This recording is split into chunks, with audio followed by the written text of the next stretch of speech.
Je m'appelle Christophe Jovekny, j'ai 30 ans, je suis ingénieur technico-commercial. Je travaille dans un grand groupe qui s'occupe d'installation électrique.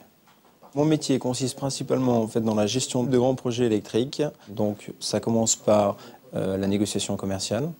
Ensuite, on fait une offre au client suivant un cahier des charges. Donc, il y a la partie travaux courants forts et la partie travaux architecturaux. Une fois qu'on a cette commande-là, donc c'est vraiment le cœur du projet qui débute.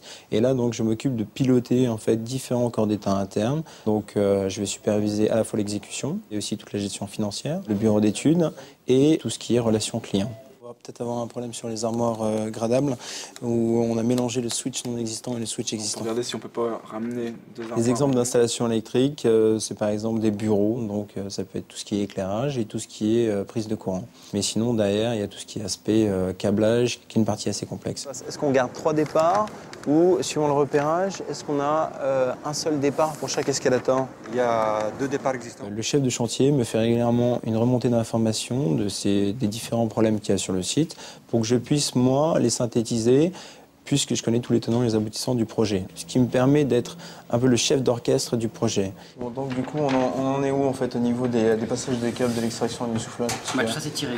Le seul problème que j'ai, c'est là avec les CR1, parce que j'ai un problème de passage de câbles.